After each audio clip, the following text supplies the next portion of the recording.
안녕하십니까, 정인태입니다. 기억 조작, 세뇌 범죄, 무서운 종교, 이 주제로 말씀을 드리겠습니다. 기억을 조작할 수 있다는 것이죠. 이거 심리학에서도 굉장히 많은 연구가 있습니다. 그래서 사람의 기억을 조작할 수 있다는 것이죠. 그래서 어떤 사람들이 열기구를 타지 않았음에도 불구하고 열기구를 탔다라는 그러한 기억을 주입시키게 되면은 많은 사람들이 이 기억 조작에 넘어간다라는 것입니다. 뭐 최면도 마찬가지죠. 충분히 최면을 걸어가지고 사람들의 기억을 주입하거나 조작할 수가 있게 되는 것이죠.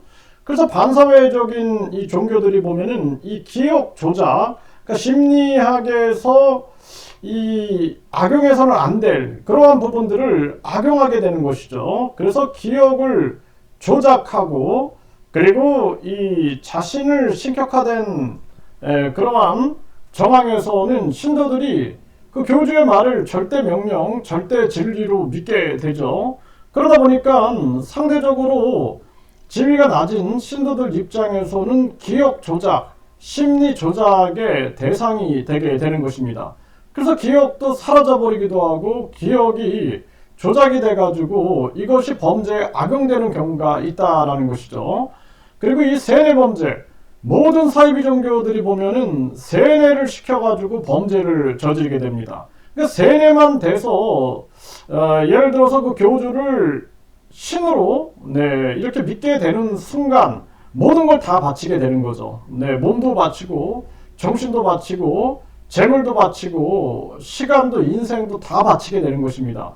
그래서 이 많은 반사회적인 종교들이 이 세뇌에 총력을 기울이게 되는 것입니다. 이 세뇌에 집중하게 되는 것이죠. 이 무서운 종교의 모습인데요. 이 4개월 정도 전이에요. 2023년 11월 16일이니까 이게 얼마 되지 않은 것입니다. 그래서 한 4개월 전에, 약 4개월, 3개월 전에 이런 판결이 나왔습니다. 아버지가 성폭행했다라고 세뇌를 시킨 거죠. 그래서 고소를 유도한 교회 장로가 징역 4년을 받았다라는 것입니다. 이거 YTN에서 보도했는데요. 정말 이게 이런 사건들이 일어나고 있다라는 것이 앞서서 입증이 된 겁니다. 그래서 여신도들에게 친아버지에게 성폭행을 당했다는 내용의 허위 고소를 하게 유도한 혐의로 기소된 이 장로가 실형을 선고받았다는 거죠. 그런데 이 사람은 검찰 수사관이었고 그러면서 교회 장로였는데 징역 4년을 선고받고 법정 구속이 됐다는 것입니다. 그래서 교인들을 통제하고 고소를 유도해서 피해자들의 삶과 가정의 평화를 망가뜨리고도 여전히 범행을 부인하며 용납할 수 없는 변명만 하고 있다라고 질타를 했다라는 것입니다. 그래서 이 종교기관에서 이런 일이 벌어질 수 있는 거예요. 이런 법 공격이 일어날 수가 있게 되는 것입니다.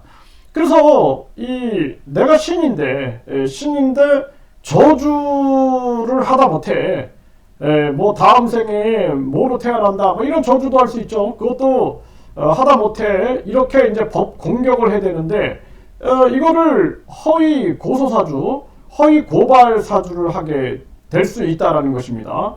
그럼 여기에 꼼짝없이 많은 사람들이 당할 수가 있는 거예요. 막 재산 압류가 이루어지게 되고 그리고 뭐 변호사들이 돈만 생각하고 사회 정의를 생각하지 않는다라면 거기에 이제 가담할 수가 있게 되는 것이고 또 신도들도 어떤 신도들은 세뇌 당해서 범죄에 가담하는 경우도 있고 어떤 신도들은 아예 그냥 공범이 돼서 함께 동업자적인 역할에서 수익금을 나누면서 이런 일을 할 수도 있게 되는 것이죠.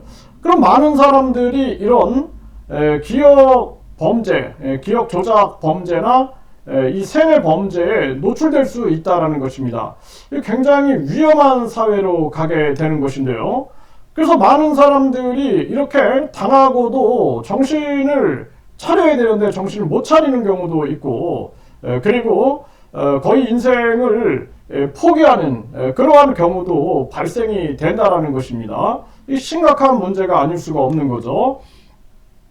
네, 그래서 이 A씨 등은 교회 신도인 세 자매가 어렸을 때 아버지로부터 지속적인 성폭행을 당했다는 가짜 기억을 믿게 한 거죠. 그리고 나서는 친아버지를 성폭행 혐의로 허위 고소하게 한 혐의로 재판에 넘겨진 것입니다. 또 다른 신도도 외삼촌으로부터 성폭행을 당했다, 거짓 기억을 믿게 해서 허위 고소를 유도한 혐의를 받는다라는 것입니다. 근데 이들의 공통점이 뭐냐 하면은 이 교회에 대해서 이단 의혹을 제기했다는 거예요. 그러니까 사이비 의혹을 제기하니까 성폭행 범죄자로 만들어서 교회 지배력을 강화하게 되는 거죠. 또 가족하고 떼어놔 버리는 거죠. 네, 그래서 저 종교가 좀 이상하다 이렇게 얘기를 하면은 이 가족 때문에 이 세뇌에 걸리지 않을 수가 있죠. 가스라이팅에 걸리지 않을 수 있으니까 이 가족하고 완벽하게 분리를 시켜버리는 것입니다. 그래서 이 가스라이팅이 성공하기 위해서는 이 반대 의견을 제시하는 사람을 완전 분리시켜놔야 되거든요. 그러니까 심지어는 자기의 종교적 탐욕을 위하여 이 부자 간의 관계를 끊어놓게끔 이렇게 만들고, 또 외삼촌으로부터 완전히 관계를 단절시키기 위해서 이런 범죄를 저지를 수가 있게 되는 것이죠. 이 굉장히 무시무시한 일이다 이렇게 볼 수가 있는 것입니다. 그래서 이런 기억 조작, 세뇌 범죄, 그리고 허위 고소 사주, 허위 고발 사주 사건들이 종종 발생이 되고 있다는 것입니다.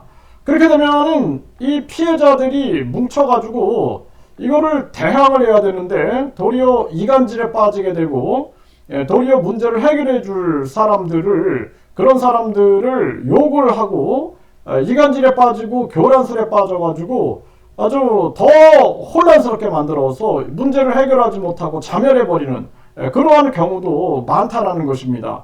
그래서 이러한 부분들을 냉철한 그런 판단력을 가지고 이 문제를 해결해 나가야 된다. 결국에는 징역 4년을 받은 거죠. 무고죄로 징역 4년을 받게 됐는데, 이런 사건들이 지금 신종 이 반사회적 종교의 문제점으로 드러나고 있는 것입니다. 이거 아주 무시무시한 일이고요. 이런 사건이 무려 약 3개월 전에 징역 4년 판결이 났다라는 것은 아주 다행스러운 일이다 이렇게 보게 되고요. 반사회적인 종교 피해자들은 이런 부분들, 그래서 이런 고소 남발이라든지 고발 남발이라든지 허위 고소 사주라든지 이런 부분들이 있으면은 종교범죄대책협의회에 제보를 해주시면은 함께 대항을 해 나가도록 하겠습니다.